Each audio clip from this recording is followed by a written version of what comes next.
When you hear people talk about a security operations center, a lot of the conversation revolves around the tool that brings security data together and helps analysts detect patterns. That tool is often called a Security Information and Event Management (SIEM) system, and the name hints at its purpose. It collects event information and helps manage it for security decisions. Leading SIEM operations is not mainly about buying a platform or turning it on, because the value comes from how well it is operated day to day. If the data is messy, the alerts are unreliable, and the team does not maintain the system, the SIEM becomes a loud room full of confusing signals. If the data is well parsed, the correlations are thoughtfully built, the use cases are high quality, and maintenance is treated as a routine responsibility, the SIEM becomes a reliable lens into the environment. For beginners, it helps to think of a SIEM as a central nervous system for security monitoring. But a nervous system only works if signals are interpreted correctly and the body is cared for over time. This episode focuses on 4 pieces that define strong SIEM operations: parsing, correlation, use case quality, and maintenance, all framed in a way that makes sense even if you have never operated such a system. Parsing is the first piece because it determines whether the information coming into the SIEM is understandable and searchable in a consistent way. Logs arrive from many sources, and those sources often write events in different formats, using different terms, different field names, and sometimes different timestamp styles. Parsing is the process of taking each raw log message and extracting key fields like time, host, user, action, and outcome, so those fields can be used reliably in searches and detections. Without good parsing, the SIEM is like a library where books have no titles or authors, making it nearly impossible to find what you need when you need it. Parsing also makes it possible to normalize events, meaning you can treat similar events from different systems in similar ways. For example, a login event should be recognizable as a login event even if it comes from different platforms that phrase it differently. Beginners sometimes assume logs are already structured, but many logs are partly structured and partly free-form text, which makes parsing both essential and error-prone. Leading SIEM operations means treating parsing as a first-class task, not as a one-time setup that you never revisit. Good parsing depends on choosing which fields matter for your security questions, because you cannot always extract every possible detail cleanly. Fields that typically matter include user identifiers, source and destination addresses, process or application names, event types, and success or failure outcomes. It also matters that parsing is consistent, meaning the same field is used the same way across events. If one log source uses a field called user to mean a username, and another uses user to mean a service account identifier in a different format, analysis becomes confusing. Time is especially important because investigation relies on building timelines, and inconsistent time formats or time zones can destroy confidence. For beginners, it helps to imagine investigating an incident where you need to know what happened first, second, and third, but the event times are wrong or inconsistent. That single problem can turn a clear story into a mystery. Strong parsing practices, therefore, include validating that the extracted fields are correct, that they contain the expected values, and that changes in log formats are noticed quickly. Parsing is not glamorous, but it is the foundation for everything that follows. Correlation is the second piece, and correlation is where the SIEM moves from collecting events to identifying patterns that may represent threats. A single event is often ambiguous, but sequences of events across systems can be meaningful. Correlation rules look for those sequences, such as repeated login failures followed by a success from a new location, or a privilege escalation followed by unusual data access, or a new process followed by suspicious outbound connections. Correlation is powerful because attacks often span multiple systems and stages, and no single log source tells the whole story. For beginners, it helps to think of correlation as connecting dots on a page, where the dots are individual events and the connected lines reveal a shape. Correlation can also use time windows, because certain patterns are only suspicious when events happen close together.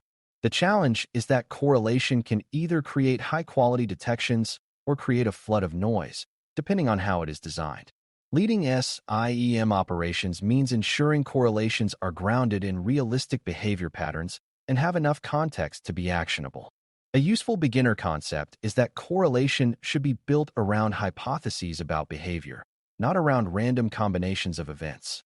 A hypothesis might be that an attacker is trying to guess a password, that a compromised account is being used to access sensitive data, or that a system is communicating with a suspicious external destination. The correlation then looks for evidence that supports that hypothesis, ideally using multiple signals rather than a single weak signal. The more signals you combine thoughtfully, the more confidence you can have, but the more careful you must be to avoid missing true events because your conditions are too strict. Another important point is that correlations should reflect the environment, because what is unusual in one organization might be normal in another. For example, a burst of administrative logins might be normal during a maintenance window, but suspicious at other times.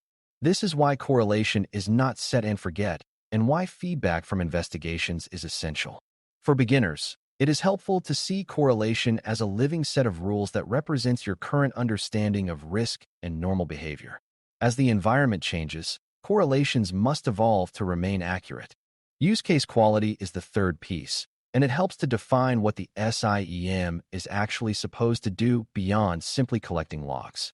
A use case is a specific detection or monitoring goal, such as detecting suspicious credential use, spotting malware-like behavior, or identifying policy violations that increase risk. Use case quality means the use case is clearly defined, produces reliable alerts, and leads to a response that improves security. A low-quality use case might generate many alerts that are not meaningful, waste investigation time, and reduce trust in the SIEM. A high-quality use case is well-scoped, has a clear reason for existing, and includes enough context that analysts can act quickly. For beginners, it helps to think of a use case as a question you want the SIEM to answer, such as, are we seeing signs of account compromise, rather than as a random rule. A strong use case also defines what counts as success, such as reduced false positives, improved response time, or earlier detection of real threats. Leading SIEM operations means prioritizing use cases that match the most important risks, not simply building as many as possible. Quality also includes maintainability, because a use case that is too complex or too fragile may break whenever a log format changes or a system is updated. A use case should be explainable, meaning you can describe what it looks for and why it matters in plain language. If you cannot explain it, you cannot validate it, and you cannot easily tune it. Quality also includes testability, meaning you can check whether the rule triggers when it should and stays quiet when it should. Even in a beginner framing, you can appreciate that a detection should be evaluated like any other claim, with evidence. Another aspect of quality is triage clarity, meaning the alert should include key details and guidance about what to look at next. An alert that simply says suspicious activity without indicating why is a poor use case, because it increases uncertainty and wastes time. Good use cases support the human workflow, because monitoring is ultimately about helping people make decisions under time pressure. When use case quality is high, the SIEM becomes a trusted partner rather than a constant distraction. Maintenance is the fourth piece, and it is the part that often determines whether a SIEM stays useful over months and years. Maintenance includes keeping log sources healthy, adjusting parsing when formats change, updating correlation rules as behavior changes, and reviewing use cases for relevance and performance. It also includes managing storage and retention, ensuring the system does not run out of capacity or lose critical data.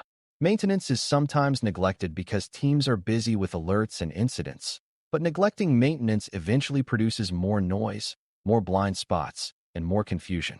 For beginners, it helps to think of maintenance like caring for a vehicle. If you skip routine upkeep, the vehicle will eventually fail at the worst possible moment.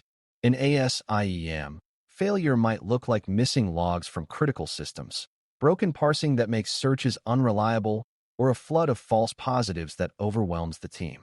Maintenance is therefore not optional work. It is core operational work that protects the system's reliability. Leading SIEM operations means treating maintenance as a planned routine with ownership, not as a last-minute scramble. Maintenance also includes performance and cost awareness, because SIEM systems can become expensive and slow if data volume grows without control. Strategic maintenance involves reviewing which log sources provide value, which events are too noisy, and where you can reduce volume without losing important visibility. It also involves validating that retention policies are being followed and that older data can still be accessed when needed. Another maintenance activity is documentation, because knowledge about parsing rules, correlation logic, and use case intent must survive staff turnover. Without documentation, each new analyst must rediscover how things work, which increases mistakes and slows improvement. Maintenance is also about monitoring the monitoring system, meaning you should have visibility into the health of the pipeline that brings data into the SIEM.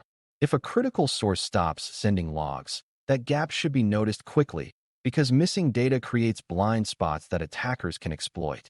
For beginners, the key idea is that a SIEM is itself a system that must be managed like any other critical service. If you treat it as a product you bought, it will drift. If you treat it as an operational capability, it will mature. These four elements connect tightly because weaknesses in one area can undermine the others. Poor parsing makes correlation unreliable because the fields needed for pattern detection may be missing or wrong. Weak correlation makes even well-parsed data less useful because the system fails to connect events into meaningful stories. Low-quality use cases create noise that overwhelms analysts, leading to missed threats and lost trust. Poor maintenance allows all of these problems to accumulate, turning small issues into major operational failures. Leading SIEM operations therefore requires a mindset that balances building new detections with strengthening foundational quality. Beginners sometimes believe that the goal is to add more rules, but more rules can mean more noise if quality is low. A better goal is to make fewer, stronger detections that align with real risk and are supported by reliable data. This is why operations leadership matters, because leadership sets priorities and protects time for tuning and maintenance. When leadership values quality over quantity, the SIEM becomes calmer and more effective. Another key concept for beginners is that SIEM operations should be guided by feedback loops from real investigations. Every time an alert is investigated, the outcome provides information that can improve parsing, correlation, or use case quality. If an alert was a false positive, you learn what normal behavior looked like and how to distinguish it from real risk. If an alert was a true positive, you learn which signals were most valuable and whether earlier signals could have provided faster detection. If an investigation stalled because data was missing, you learn which log sources or fields need improvement. This feedback loop is how SIEM becomes tuned to the environment rather than relying on generic assumptions. For beginners, it helps to see detection engineering as an iterative craft, not a one-time configuration. Over time, the system becomes better at highlighting the events that matter and quieter about the ones that do not. That quietness is not a sign of weakness, it is a sign of maturity. When you step back, leading SIEM operations is about turning a complex flow of logs into a dependable decision system. Parsing makes raw events usable by extracting consistent fields and ensuring time and identity are trustworthy. Correlation connects events into patterns that reflect realistic threats and meaningful anomalies. Use case quality ensures that what you build is actionable, explainable, and aligned with the risks that matter most. Maintenance keeps the whole system healthy and current, preventing drift, protecting performance, and preserving trust over time. For a brand new learner, the biggest takeaway is that a SIEM is not valuable because it exists, but because it is operated with discipline. When those operational disciplines are in place, centralized monitoring becomes a practical capability that helps security teams detect, investigate, and respond with confidence. That confidence is what reduces incident impact and helps the organization learn and improve. Thanks for listening. For more audio courses, daily newsletters, and more, please visit BareMetalCyber.com.